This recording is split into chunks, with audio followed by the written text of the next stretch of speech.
Oke, selamat malam teman-teman. Selamat datang, selamat bergabung di IG Live Taraga Diri pada malam ini, malam Minggu, dalam sesi Salam Diri, yaitu Sabtu malam diskusi ringan.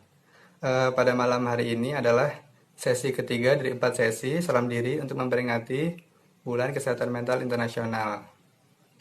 Oke, oke, langsung saja masih bersama saya Bayu Aji Saputra. Pada malam hari ini kita akan membahas mengenai sehat mental dari sisi psikologi dan olahraga. Tentunya tema ini sangat menarik ya, eh, untuk didiskusikan bersama narasumber kita yang sangat luar biasa. Ada beliau, Mas Bima Pusaka Semedi, SPSI, MPSI, psikolog. Sebelumnya itu kita akan membacakan CV beliau terlebih dahulu. CV-nya yaitu pertama itu mengenai riwayat pendidikannya. Beliau merupakan lulusan S1 Universitas Brawijaya pada tahun 2010 hingga 2015. Kemudian ada Magister Profesi Klinis di Universitas Gadjah Mada 2017 sampai 2019. Yang selanjutnya itu prestasinya cukup banyak ya. Saya akan membacakan sedikit saja. Suara Bayu kurang keras. Oke, Kak. Mungkin bisa diulang ya dari prestasi. Beliau itu cukup banyak. Yang pertama itu ada juara 1 nasional Kompas Green Living and Youth Creativity pada tahun 2013. Yang kedua itu ada juara 1 basket nasional 2014 dan 2015. Kemudian yang ketiga itu ada yang terbaru itu penerima beasiswa unggulan Kemendikbud 2017 hingga 2019. Oke. Ada asisten peneliti 2016 hingga 2017. Kemudian ada konselor di pojok curhat Fakultas Psikologi Universitas Gadjah Mada 2019 sampai 2020. Kemudian ada recruiter di AFE, konsultan 2019 hingga 2020. Kemudian ada mental health coordinator 2020 hingga sekarang. Dan yang terakhir ini beliau sebagai psikolog klinis di Resilient Consulting Malang. Oke, untuk mempersingkat waktu bisa langsung kita undang. Gimana kabarnya nih Mas? Alhamdulillah. Mas Ayu. Ya alhamdulillah Mas, keluarga juga sehat. Yang lain kedengeran nggak nih? Yang lain kedengeran kan ya? Coba di komen. Kedengeran sih tadi Mas, terakhir. Oke, yang penting Mas Bayu kedengeran sih. Kedengeran Mas. Ini berusaha Oke, berusaha tes sinyal sampai berkali-kali tadi Mas. iya. Oke Mas, langsung ke pembahasan kita ya Mas ya. Oke, Malam ini kan kita membahas mengenai psikologi dan olahraga Mas. oke. Nah, mungkin bisa penjelasan pertama itu yang umum dulu Mas. Seperti apa sih Mas kaitan yang menggambarkan antara sehat mental dari sisi psikologi dengan setting olahraga itu seperti apa sih Mas? Ini ada komen suara menggema nih. Suara Kak Bima gantian. Nah, coba saya pakai headset ya. Ini Mas. Jangan pakai dua.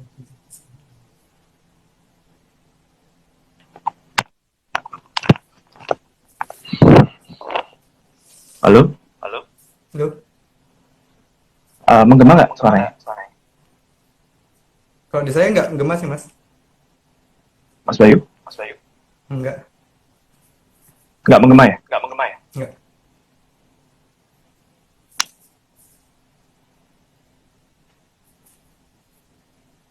Halo. Yuk Mas. Terdengar ya? Jelas kah? Kedengeran Mas? Hah? Bisa dilanjut Mas? Oke. Oke, kalau kita ngomongin psikologi dan olahraga itu berkaitan dengan kesehatan mental ya. Berkaitan dengan kesehatan mental ya, dan juga kesehatan fisik itu saling berkaitan erat sebenarnya. Ketika kita bisa menjaga kesehatan mental kita, maka itu akan membantu kesehatan fisik kita. Dan juga berkaitan erat juga ketika kita bisa menjaga kesehatan fisik, itu juga akan membantu kesehatan mental kita juga, gitu. Sehingga mungkin ya kalau saya bilang keduanya tidak bisa dipisahkan, antara satu sama lain tidak bisa dipisahkan. Jadi penting sih berkaitan dengan bagaimana kita menjaga kesehatan fisik kita, juga bagaimana kita menjaga kesehatan mental kita. Karena dua-duanya saling ini sih, saling berkaitan erat dan tidak bisa dipisahkan. Cuma mungkin ini yang ingin saya nanti ya, kita akan spesifikkan adalah ada beberapa istilah. Kalau kita di Indonesia, kita sering ngomongnya adalah olahraga ya. Cuma dalam konteks psikologi atau mungkin sport psychology itu ada beberapa hal yang mungkin kita bedakan. Jadi kalau kita ngomongin sports, itu ada lebih ke arah bagaimana kita berolahraga, tapi juga bagaimana berkompetisi juga. Kemudian kalau exercise itu lebih ke arah bagaimana kita menjaga kebugaran fisik kita untuk tetap sehat, seperti itu. Itu Mas Bayu. Oh, berarti ternyata sebenarnya berbeda ya Mas ya? Saya baru tahu tadi olahraga dengan exercise itu. Oke. Tadi penjelasannya secara umum sih, bahwa yang tadi saya sampaikan bahwa kesehatan mental dan fisik ya itu nggak bisa dipisahkan. Cuma kita juga harus membedakan antara mana yang disebut sebagai exercise kalau dalam bahasa Inggrisnya ya exercise, terus kemudian mana yang sports, dan juga bagaimana dampak dari exercise atau mungkin aktivitas fisik itu atau olahraga kalau kita sebutnya itu berpengaruh terhadap kesehatan mental, seperti itu. Nah, untuk ketiganya itu berarti pengaruhnya berbeda-beda Mas ya? Kalau misalnya dibilang berbeda-beda, berbeda. Jadi kalau kita ngomongin berkaitan dengan olahraga ringan lah istilahnya, kalau kita bilang aktivitas fisik, itu dampaknya terhadap kesehatan mental itu berbagai macam. Salah satunya dari beberapa penelitian yang saya baca, dan dari referensi-referensi sih, itu memang ternyata dengan dengan beraktivitas fisik dan juga dengan rutin beraktivitas fisik, itu selain membantu kebugaran fisik juga lebih baik, tapi juga membantu kita lebih sehat mental. Dan juga ada beberapa penelitian juga yang yang sudah mengarahkan kepada bagaimana aktivitas fisik itu dilibatkan dalam proses baik itu psikoterapi maupun psikofarmakologi untuk membantu orang-orang dengan gangguan mental, misalnya seperti itu. Nah, kalau itu dalam konteks aktivitas fisik ya. Cuma kalau kita ngomongin sport atau mungkin olahraga yang mungkin atlet ya, kita ngomongin atlet. Memang itu cukup berbeda jauh, bahwa atlet itu memang fokusnya adalah bagaimana menempa diri mereka untuk tetap fit, tetap kuat, dan tujuan mereka adalah untuk menang kalau misalnya mereka bertanding. Sehingga konteks ranah psikologinya adalah bagaimana kita membuat atlet tersebut untuk tetap fokus, untuk tetap punya ketangguhan mental dalam menghadapi pertandingan. Nah, tapi ketika kita ngomongin apakah aktivitas fisik itu, ketika orang rutin beraktivitas fisik itu juga punya kerentanan terhadap gangguan mental, memang iya. Kalau kita ngomongin banyak atlet di dunia ini saat ini ya, itu sudah mulai banyak yang speak up bahwa mereka punya permasalahan psikologis. Karena kalau kita ngomongin sport, maka ada faktor eksternal nih. Misalnya adalah kalau misalnya main bola, faktor eksternal mungkin berkaitan dengan supporter misalnya seperti itu, yang menuntut mereka untuk terus perform. Terus kalau berkaitan dengan uang juga, bagaimana mereka harus berusaha bisa berlatih dan bermain dengan baik agar mereka mendapat bayaran yang baik juga. Terus juga ada tuntutan untuk harus menang, sehingga konteks olahraga yang mereka mainkan itu ternyata juga menjadi stresor, seperti itu. Nah, kalau kita ngomongin bukan sport, tapi kita ngomongin lebih ke arah physical activity atau exercise, di mana kita orang normal ya, bukan atlet ya. Kita istilahnya ketika kita main olahraga kita itu adalah bagaimana menggerakkan seluruh tubuh kita, menggunakan otot kita dan juga sendi-sendi kita yang mungkin digunakan untuk menjaga supaya tubuh kita tetap sehat dan juga tetap sehat, tetap segar, istilahnya seperti itu. Meskipun energi juga kita terbuang. Nah, kalau dalam konteks exercise itu adalah kita olahraga untuk mendapatkan hal yang positif, yaitu apakah kita menjadi mood kita lebih bagus, bagaimana membuat rutinitas yang baik untuk tubuh kita. Ibaratnya nggak cuma mental aja, tadi kita bilang fisik juga. Dan harusnya olahraga itu fun, misalnya seperti itu. Kita ya, olahraga itu harus fun. Nah, problemnya kan di era modern saat ini kan kita pilihan olahraga banyak dan tapi kita kadang-kadang malas untuk mencobanya, mau pakai olahraga apa. Padahal simple nih, ya kan? Padahal simple. Kalau kita mau ngomongin aktivitas fisik aja, dengan meluangkan waktu 10 sampai 30 menit seperti berjalan, kemudian jogging misalnya, atau mungkin senam atau apapun, bahkan zumba online pun juga bisa dilakukan. Itu memberikan banyak manfaat gitu loh. Seperti itu Mas Bayu. Oke Mas. Kalau untuk waktunya itu sendiri ada ini nggak sih Mas? Ada aturan tertentu? Misalkan setiap hari 30 menit gitu. Jadi gini, kita perlu melihat juga kalau misalnya dalam konteks fisik ya, ini mungkin ranahnya nutrisionis dan juga berkaitan dengan sport ya, mungkin sport practitioner ya. Itu memang ada beberapa panduan kalau kita lihat. Yang pertama yang perlu diperlihatkan adalah satu ini adalah mungkin berat badan kita seperti apa. Apakah kalau misalnya berat badan kita semakin besar, kemudian kita olahraga intensitas langsung tinggi, misalnya larinya langsung 8 kilo misalnya gitu, itu jelas stresor banget, itu akan jelas stres dan itu tidak akan memberikan manfaat. Nah, maka kalau misalnya patokannya adalah kalau orang normal, maka kira-kira 1 minggu itu misalnya 30 menit bisa diluangkan untuk olahraga, itu sudah sangat bagus. Dan diharapkan untuk terus meningkat. Jadi dari 30 menit, minggu depannya jadi 35 menit. Minggu depannya jadi 40 menit, seperti itu. Jadi memang kita ngomongin small progress tapi tetap berjalan terus seperti itu. Karena kaitannya sama ya kalau kita ngomongin fisik dan mental ya. Jadi ada beberapa riset yang mengatakan seperti ini, bahwa ketika selain ngomongin masalah dampak fisiologisnya ya, jadi kalau misalnya kita ngomongin rutin olahraga, maka ada hormon-hormon yang baik berkaitan serotonin atau dopamin itu akan muncul, misalnya seperti itu, yang mungkin membantu memperbaiki mood kita. Kemudian neurotransmitter juga mampu mempercepat oksigen semakin cepat ke otak, darah juga ke otak juga, sehingga kita lebih segar seperti itu. Tapi juga ada mungkin berkaitan dengan coping stress juga, di mana olahraga itu dijadikan sebuah pola untuk bagaimana untuk kita misalnya melarikan diri terlebih dahulu dari sebuah stresor yang mungkin sulit untuk dipecahkan. Dengan kita olahraga yang mungkin 10 menit saja lah, istilahnya seperti itu. Orang-orang yang mungkin rutin olahraga itu kecenderungannya adalah menjadikan coping yang adaptif dan sehat untuk mengatasi permasalahan yang mungkin mereka hadapi.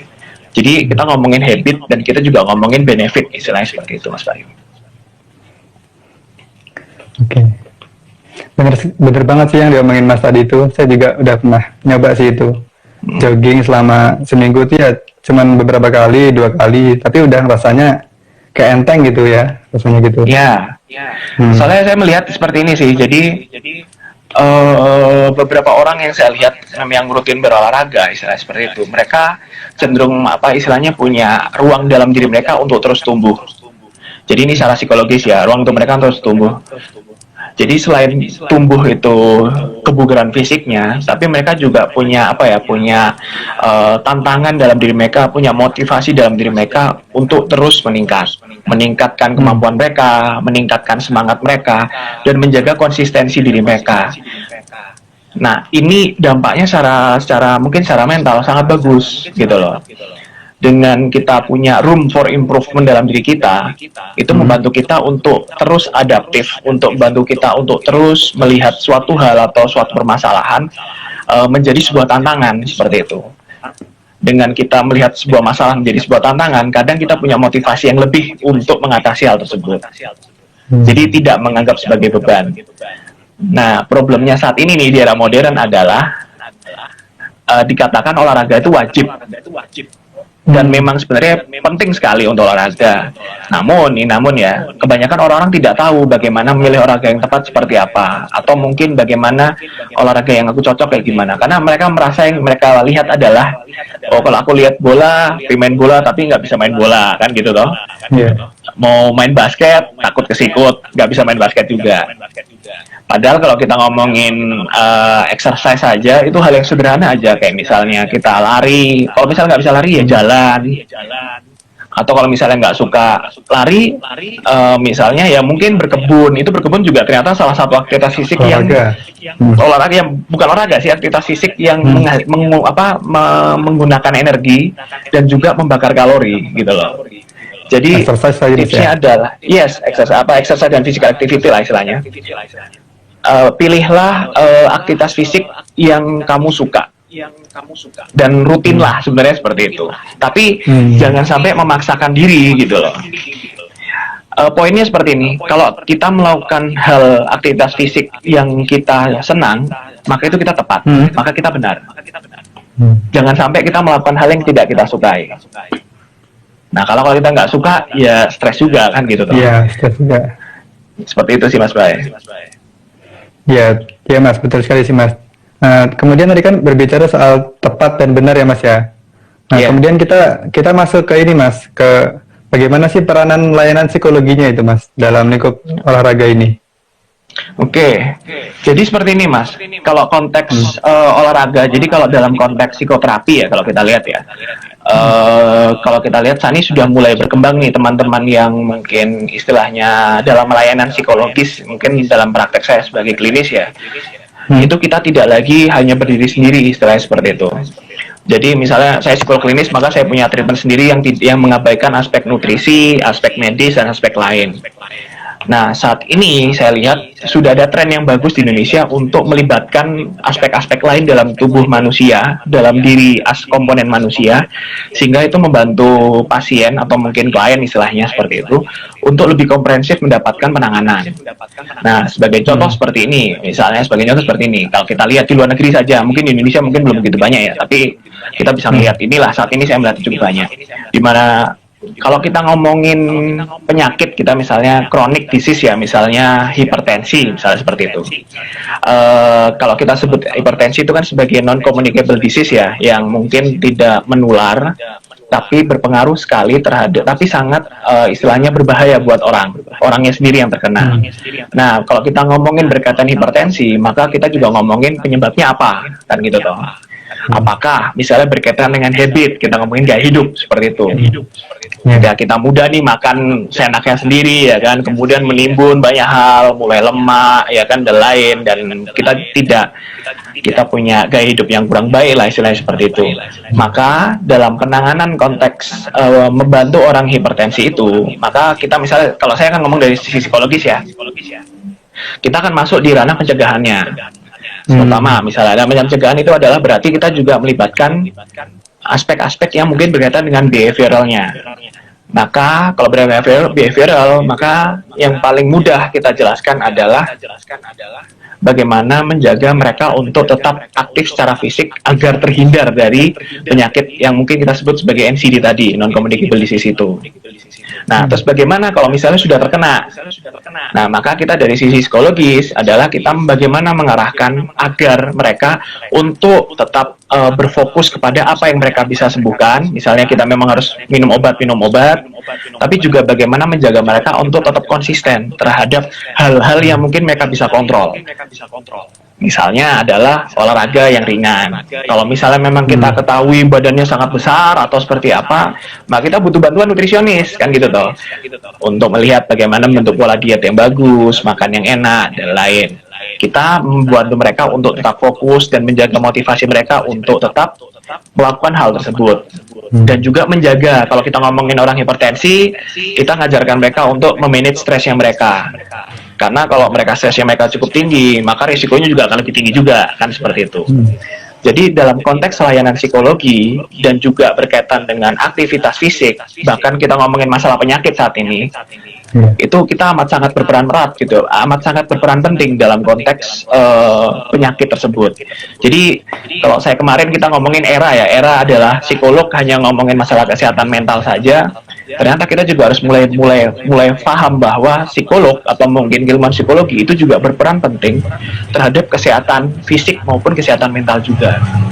Nah, ini poinnya, bahwa kita ngomongin olahraga, maka kita juga harus membantu mereka untuk aware bahwa mau itu depression, mau itu kecemasan, mau itu hipertensi, itu bisa kita bantu, kita bisa bantu mereka untuk memanage diri mereka untuk menjaga kesehatan dan juga menjaga mereka untuk tetap konsisten menjaga diri mereka. Nah, ini adalah sebenarnya mungkin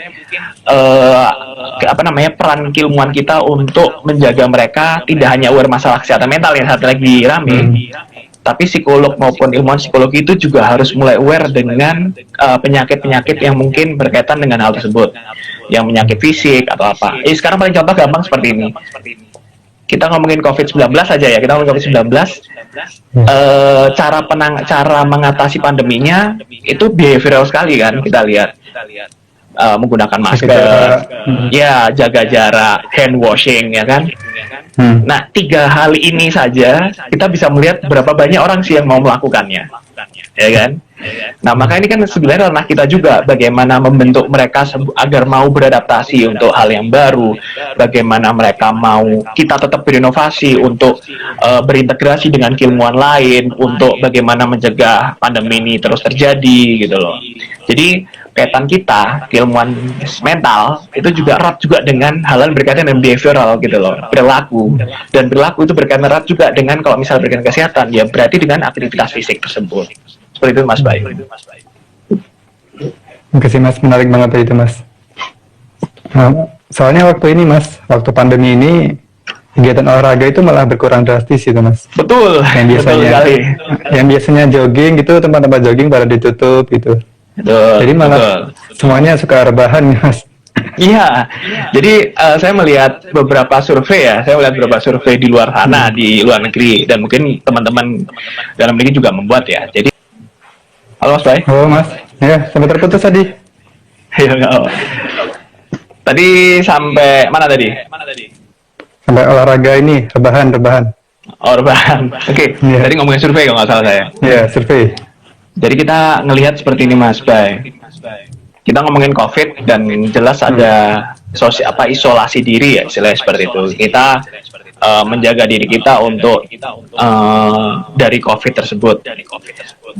Dan orang-orang nih, kita ngomongin hobi sekarang yang dulunya hobi rebahan, sekarang semakin klaim dengan kasurnya atau dengan tempat mereka biasa rebahan, seperti itu. Betul sekali Mas. Dan betul sekali Mas Bay. Sekarang ini saya kemarin melihat survei di luar negeri sana, saya baca-baca, itu memang benar aktivitas fisik mulai berkurang drastis. Jadi beberapa orang yang terbiasa olahraga itu mulai berkurang aktivitasnya. Sedangkan waktu mereka untuk tiduran atau mungkin bermain HP atau melakukan apapun itu meningkat. Nah, ini juga menjadi concern ya kita ngomongin. Jadi kita ini adalah jangan-jangan setelah kita ngomongin pandemi ini berakhir, ada pola yang baru yang sebenarnya akan jadi berbahaya seperti itu. Dimana kalau kita manusia itu memang istilahnya kayak diciptakan untuk terus bergerak. Dan ketika pandemi, dan kalau kita tidak melakukan suatu hal untuk menjaga diri kita, baik itu secara fisik maupun mental, akhirnya jadi masalah. Kita bisa ngelihat aja kalau kita kurang aktivitas fisik, maka tubuh kita mungkin tidak bagus secara otot, dan lain juga nggak bagus. Kemudian kebugaran kita juga tidak baik. Kita bisa bayangin seperti itu ya. Dan ada satu aktivitas yang mungkin tidak akan pernah kita berhenti, yaitu apa? Makan. Nah, iya betul Mas. Dimana kita bisa melihat saat ini adalah, nggak usah ngomongin pandemi ya. Ada orang-orang yang ketika stres aja itu makannya banyak, betul begitu kan ya? Betul. Makan banyak. Bayangin ketika di COVID seperti ini. Ketika kita yang biasa aktivitas fisik nggak bisa, akhirnya kita merasa bahwa wah ini kayaknya enak makan aja deh, kan kita duduk sambil ngunyah, dan akhirnya mungkin ini prediksi saja, jangan-jangan dalam mungkin 8 bulan ke depan, 8 bulan ke depan lah kita ngelihatnya, berat badan kita akan meningkat, kan seperti itu. Dan apakah itu drastis atau tidak, kita juga tidak tahu, karena aktivitas fisik kita rendah, inputnya banyak, dan ini yang kita khawatirkan. Saya juga banyak, dan akhirnya ini yang kita khawatirkan kan, bahwa apakah kita secara fisik bagus, tapi secara mental kita juga bagus atau tidak. Nah, memang saat ini ada beberapa solusi sih Mas Bay, bahwa Kemarin saya melihat ada gerakan bagus di teman-teman saya nih. Teman-teman saya di sosial media itu mulai kayak bikin gerakan untuk senam bersama tapi menggunakan Zoom seperti itu. Atau misalnya sudah menggunakan video-video YouTube untuk melakukan apapun lah, misalnya apakah senam saja atau muscle relaxation misalnya seperti itu, atau melakukan apapun. Terus beli, mungkin mereka sudah, ini zaman online ya, beli barbel yang kecil-kecil untuk beraktivitas fisik. Menurut saya itu cukup bagus, karena dengan ingat bahwa istilahnya kita penting untuk menjaga kebugaran fisik, itu adalah hal yang mengarahkan kita untuk tetap sehat, istilahnya seperti itu. Nah sayangnya mungkin tidak semua orang sadar bahwa untuk sehat itu tidak hanya ngomongin makanan saja, tidak hanya ngomongin psikis saja, psikologi saja nih. Saya mindfulness, jadi saya bisa mengatasi stres saya dengan baik. Oh tidak, gitu loh. Maka kita juga harus tetap ingat bahwa kita harus tetap aktif secara fisik. Jadi kalau ini yang saya pelajari dulu waktu saya ikut salah satu kuliah, adalah seperti ini. Bagaimana kita ngomongin kesejahteraan psikologis ya dan kesehatan kita secara overall itu adalah yang pertama ada prinsip ABC namanya. Jadi yang pertama aktif. Aktif itu ya lakukan suatu hal yang sehat dan membuat kamu tuh terus aktif. Jadi seperti olahraga, fisik kan gitu loh. Untuk kognitif apa sih? Baca buku misalnya gitu. Atau misalnya untuk spiritual apa? Oh ya sholat, atau mungkin beribadah ke gereja, atau melakukan apapun. Lakukan hal yang aktif untuk menjaga kamu tetap sehat. Itu yang pertama. Terus yang kedua, ini yang namanya istilahnya belong. Belong itu adalah lakukan kegiatan yang aktif tadi itu bersama orang yang terdekat. Atau yang mungkin kamu anggap penting. Kita bisa bayangin ya, kamu lari sendirian. Kalau ini lagi nggak pandemi ya, lari sendirian, sama lari sama teman-temanmu yang juga punya semangat olahraga juga. Itu kan berbeda. Beda mas, beda. Jadi ada kesehatan fisik juga dapat, tapi secara psikologis kita ngobrol, bercanda dan lain itu juga meningkatkan itu juga. Iya betul. Maka konteks belong ini selain olahraga, saat ini pandemi ya. Iya. Mungkin ya tadi tuh misalnya senam online, misalnya seperti itu. Atau misalnya menari online gitu kan. Bisa tetap online tapi bersama, ya kan? Atau misalnya kita itu secara fisik. Atau misalnya kalau secara mungkin psikologis, ya mungkin kita tetap harus menjaga silaturahmi ya istilahnya. Menghubungi teman yang lama tidak dihubungi, tetap connected dengan rekan kerja atau mungkin keluarga, kan seperti itu. Atau beribadah bersama, saat ini mungkin ngaji bersama lah, misalnya kayak gitu, melalui Google Meet atau apa. Lakukan hal-hal seperti itu juga menjaga kesehatan psikologismu nih. Jadi selain aktif, belong juga. Bersama orang lain. Nah yang terakhir ini adalah commit. Namanya C itu commit. Commit ini adalah lakukan sesuatu hal yang aktif juga, tapi harus memiliki makna. Jadi ini lebih higher, lebih tinggi lagi. Misalnya adalah berbagi kebaikan dengan orang lain. Terus kemudian juga mungkin mengajar hal baru, melakukan hal seperti ini nih, kita berdiskusi untuk teman-teman yang nonton di rumah, ya kan seperti itu toh. Nah, ketika kita melakukan ABC ini, maka prosentase kita untuk sehat secara fisik dan psikologis itu lebih tinggi. Karena nggak cuma ngomongin nutrisi, makanan yang harus kita makan harus bergizi dan seimbang, sehat dan seimbang. Tapi juga kita ngomongin adalah bagaimana kita tetap aktif secara fisik, tapi juga bagaimana juga kita membantu atau melakukan kegiatan yang aktif secara psikologis, sehingga kita bisa sehat sebagai sebuah satu kebutuhan. Seperti itu Mas Bayu. Iya mas, menarik banget sih. Betul seperti itu. Kemudian mas, untuk layanan psikologi ini sendiri yang terlibat itu selain psikologi itu siapa lagi mas? Ada lagi nggak?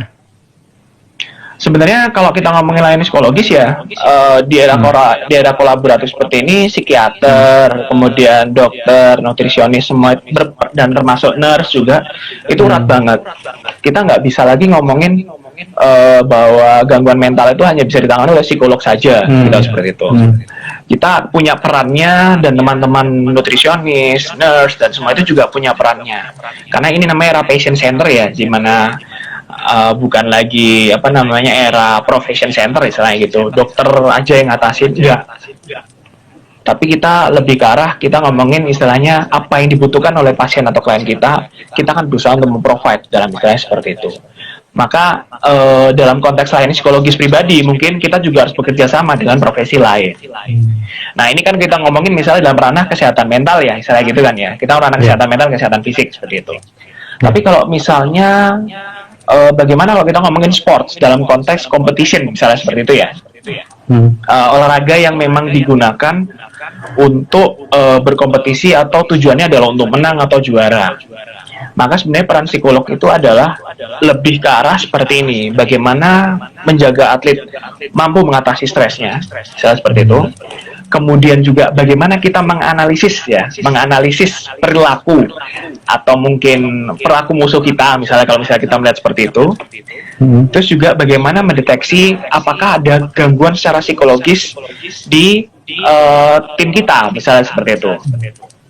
Jadi konteks layanan psikologi olahraga, ini sport psychologist ya kalau kita bilang, ini berbeda dengan layanan bagaimana kita seorang psikolog yang berusaha untuk secara preventif, kuratif maupun rehabilitatif membantu orang untuk sehat. Karena kalau konteksnya sports, maka kita adalah bagaimana membuat orang tersebut dari yang mungkin skornya cuma 1, kita membantu mereka baik itu secara psikososial maupun secara pribadi dan juga kolaborasi dengan pelatih, dengan apapun, itu menjadi nilainya menjadi 90 atau hingga 100. Ini agak berbeda konteks bidangnya dalam konteks sport dan juga dalam konteks kesehatan. Soalnya kayak gini, ada beberapa olahraga yang mungkin ini ya, yang mungkin tidak direkomendasikan untuk kita lakukan terus-menerus misalnya, karena punya dampak yang jangka panjang berbahaya. Sebagai contoh tinju. Bayangin tinju itu ya, kita dipukulin terus kepala, badan, dan lain. Itu efeknya secara fisik gila-gilaan kan gitu toh. Kalau kita tidak menjaga diri kita bergila-gilaan.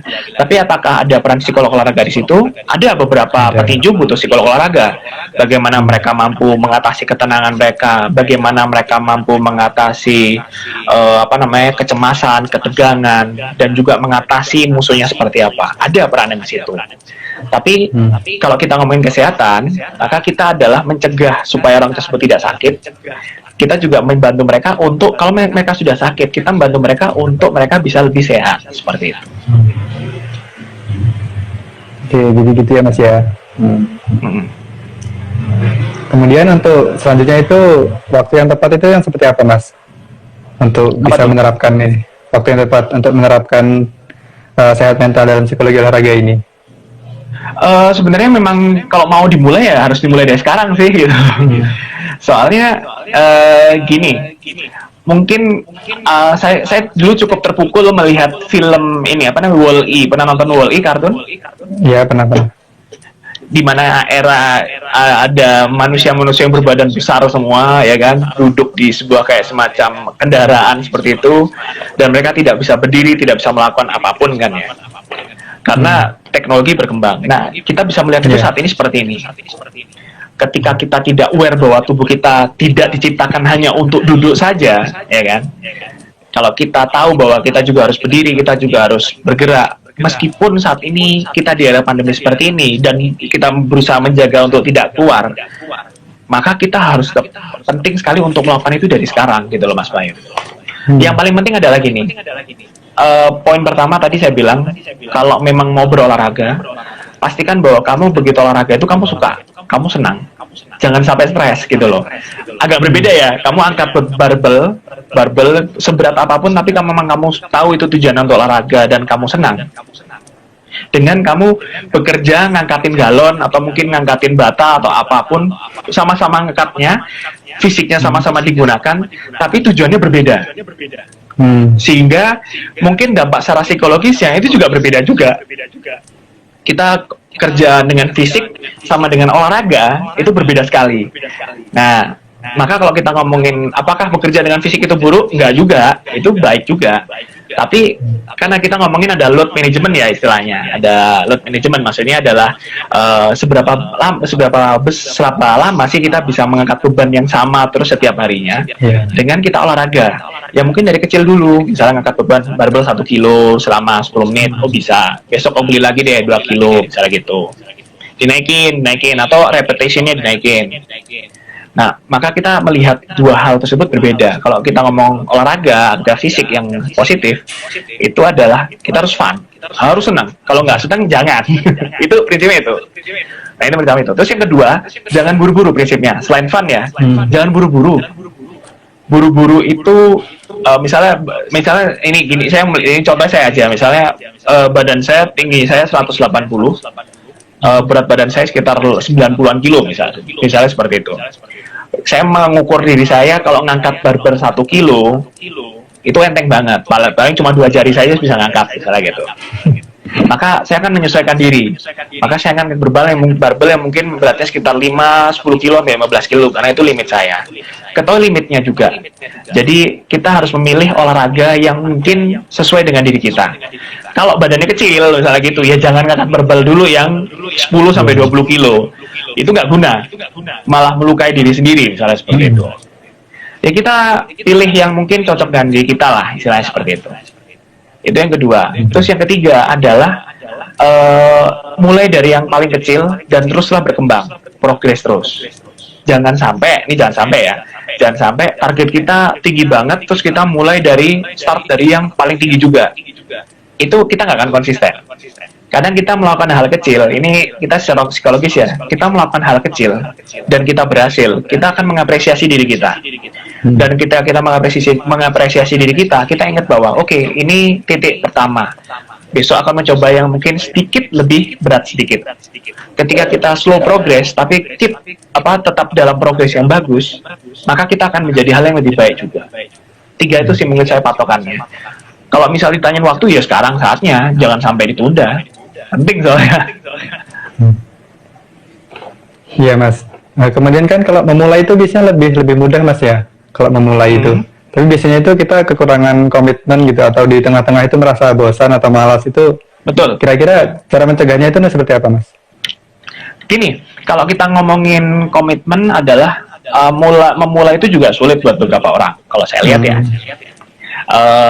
Memulai itu lebih adalah sulit karena merasa kayak gini, aku mau olahraga tapi belum ada celananya kayak gitu loh, aku mau jogging tapi belum punya sweater atau belum celana. Ini pengalaman nyata yang saya alami aja ya gitu loh ya, yang saya alami aja misalnya gitu.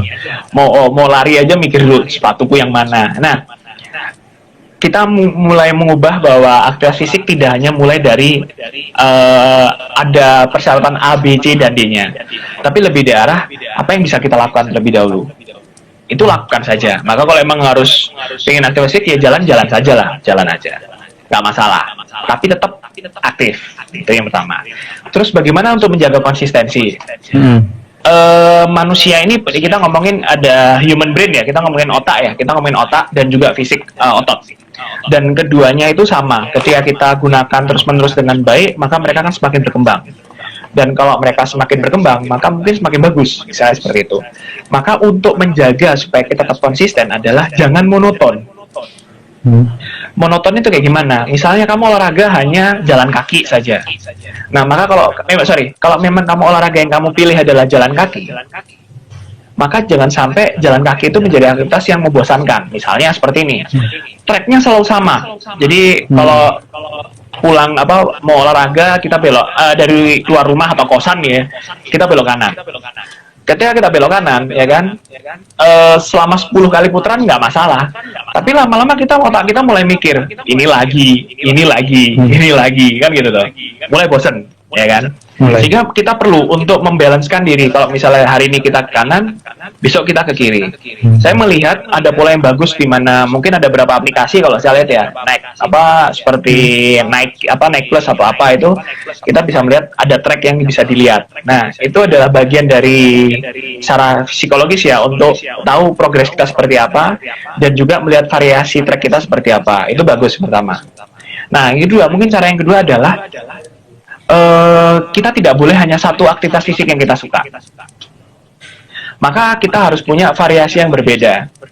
Saya dulu pernah melihat, mungkin salah satu adik kelas saya dulu, saya pernah melihat dia nggak begitu suka olahraga, tapi dia bergabung dengan komunitas olahraga, kemudian dia oke, maksudnya dia sangat konsisten di situ, tapi dia melihat juga bahwa olahraga ini nggak cukup nih, aku mungkin mau nyoba juga yang lain gitu loh. Akhirnya dia mencoba, misalnya waktu itu yang saya ingat adalah dia ikut ini, salah satu grup dance. Nah, dengan punya variasi kegiatan fisik yang bagus, yang banyak, tapi nggak usah terlalu banyak ya, mungkin 2 atau 3 saja istilahnya, kita akan terhindar dari kebosanan itu. Itu yang kedua. Terus yang ketiga, tadi saya bilang adalah jangan sampai olahraga itu hanya melibatkan hanya berpatok pada target yang sama. Jadi tadi saya bilang terus meningkat ya progresnya ya. Maka kalau misalnya hari ini adalah 500 meter, maka dalam 1 minggu kemudian harus naik gitu loh. Karena dengan menaiki, dengan punya target yang lebih, kita punya motivasi juga yang lebih bagus juga. Nah, ini yang keempat yang penting. Bosan itu adalah karena kamu memaksa dirimu untuk terus melakukan hal tersebut. Maka penting juga untuk beristirahat dan juga mengenali dirimu bahwa oke, aku nggak mau olahraga saat ini, aku akan lakukan besok. Meskipun itu penting, aktivitas fisik itu penting, dan juga ada istilahnya riset korelasional ya antara aktivitas fisik dengan obesitas misalnya seperti itu, dan juga makanan dengan eating behavior misalnya seperti itu. Penting juga untuk mengenali diri juga bahwa dengan tubuhku saat ini, aku butuh istirahat kapan, terus aku butuh nutrisi yang seperti apa, dan bagaimana menjaga kesehatan psikisku dengan baik. Nah, ini 4 ini aja mungkin patokannya, agar kita tidak bosan dan juga tidak terjebak dengan sebuah rutinitas yang mungkin malah yang harusnya sehat, malah jadi nggak sehat.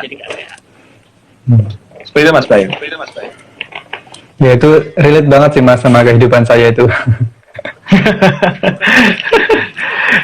Itu yang mungkin pernah saya alami ya dulu, zaman saya dulu masih main basket dan juga pernah melatih juga gitu kan, dan juga mengamati lah, karena beberapa orang motivasi untuk berolahraga itu berbeda-beda. Jadi kalau dulu saya melihat zaman saya masih ngelatih itu ada beberapa pemain yang mungkin badannya besar, terus gak pede, kemudian ikut tim, karena saya basket ya, terus saya lihat dia memang punya motivasi untuk mengecilkan badannya. Maka ya kita harus bantu gitu loh. Karena memang ingin mengecilkan badannya. Nah, kita pertanyakan dulu. Kamu ngecilin badan untuk apa nih? Misalnya gitu. Kalau misalnya dia ngomong, saya butuhnya untuk sehat, misalnya gitu, pengen lebih cantik atau pengen lebih ganteng. Oke, no problem. Go gitu loh. Lah, kita lakuin aja.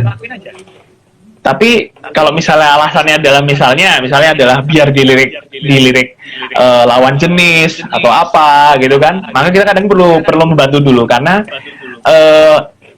intrinsic motivation dalam konteks olahraga itu akan membantu kita untuk tetap konsisten dalam melakukan hal tersebut, dalam melakukan hal apapun lah, nggak cuma olahraga.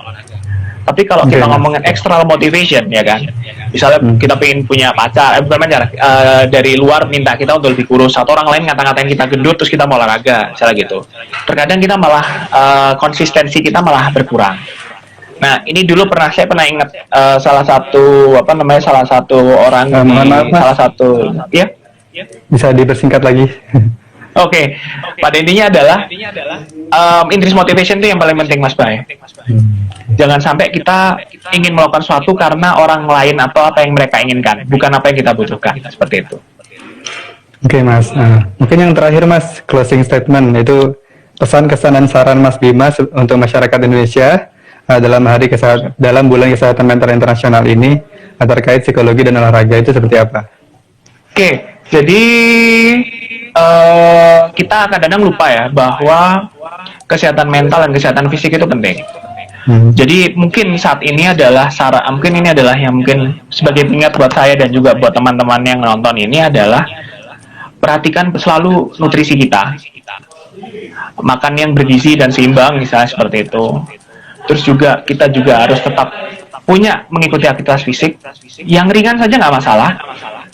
Dan juga kita harus pintar-pintar untuk terus mengatasi atau mungkin memanage stres kita dengan baik, dan juga berpikir adaptif. Bukan positif ya, kalau saya nggak pakai kata positif. Kita ngomong berpikir adaptif, karena it's okay saat ini kita stres, cemas, itu normal karena emang kondisi pandemi nggak pernah kita hadapi nih. Tapi kalau kita berpikir adaptif, kita akan cenderung punya kemampuan untuk mencari solusi dari setiap permasalahan dan juga bertahan dari setiap mengalami kesulitan seperti itu. Itu Mas Bayu kalau dari saya. Oke, terima kasih ya Mas ya udah menyempatkan waktunya untuk berbagi ilmu kepada kami semua. Sama-sama Mas Bayu. Tadi materinya sangat menarik sekali, sangat relate sekali, khususnya dalam pandemi ini kan banyak yang menyepelekan gitu masalah olahraga gitu. Karena terlalu terlena dengan pandemi ini yang nggak tahu sampai kapan berakhirnya begitu Mas. Benar. Oke. Betul. Mungkin terima kasih juga untuk teman-teman yang sudah menyimak acara pada malam hari ini. Terima kasih Mas Bima. Thank you. Kita tutup ya Mas. Mas Bayu. Ya, terima kasih banyak Mas Bayu insight-nya Mataram. Terima kasih. Mas. Saya mohon maaf apabila ada kekurangan dan banyak kesalahan. Saya akhiri. Wassalamualaikum warahmatullahi wabarakatuh.